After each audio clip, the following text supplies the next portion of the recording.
लख दुरूद पाक सलवात जो सवाब महबूब जे थारों ईरान जे सदर शहीद इब्राहिम रईसी उन सां जेके साथी शहीद थिया उन्हनि जे रूहनि खे जो सवाब पेश कयोसीं ऐं जेके भी न दुआ में शरीक आहियूं असांजा जेके भी वॾड़ा हे फानी दुनिया छॾे विया उन्हनि खे ऐं मीर मुर्तज़ा भुक्ती साईं के पेश कयोसीं ओ मौला सभिनी के आका करीम जो पाड़ो कचहरी नसीब फरमा ओ मौला अजो को हाजी साईं बाबा हाजी अल्लाह वधायो भंड साईं जो खैर पंहिंजी बारगाह में उहद जबल जेडो लिखण कबूल फरमा हाजी साईं के अम्मा जी जल के सेहत है वडी हयाती अता फरमा ओ मौला हाजी साईं जे सभनी पुटरन के नबी सरदार जो वास्तो थी क़यामत ताईं पंजे हिफ्ज़ अमान पनाह अता फरमा इन्हनि जा क़यामत ताईं सजण सामू कजा ऐं दुश्मन इन्हनि जे दुश्मननि के निस्तो नाबूद फरमा ओ मौला ए करीम हाजी साईं बाबा साईं जे रोज़गारनि में ज़ाहिरी ऐं ग़ैबी बरकतों गंज गंज अता फरमा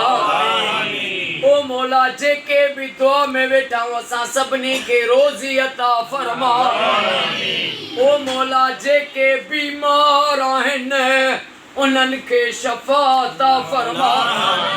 बाबा मोहम्मद सजण साईं ऐं तनवीर अहमद पढ़ियो मौला उन्हनि के मोटरसाइकिल तो थोड़ो धक लगो उनके जल्दी सेहत ऐं खिज़री हयाती अता फरमा ओ मौला हर हादसन खां असां के सजी जमात के हर जहान के पनाह अता फरमा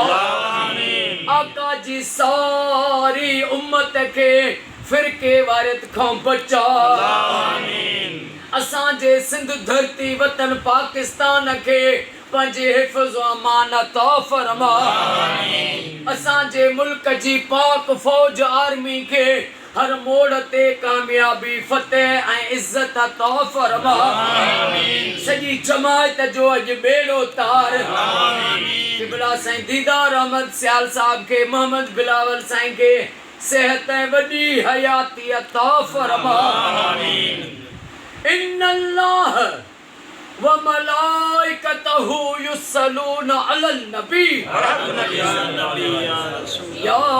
अय्युहल्लज़ीना आमनू सल्लु अलैहि व सल्लिमू तस्लीमा अल्लाहुम्मा सल्लि अला सय्यदिना व मौलाना मुहम्मदिन निल्लज़ी अवल नूरहु व आखिर ज़हूरहु व रहमतल लिल आलमीन वजूदहु ला इलाहा इल्लल्लाह मुहम्मदुर रसूलुल्लाह नारे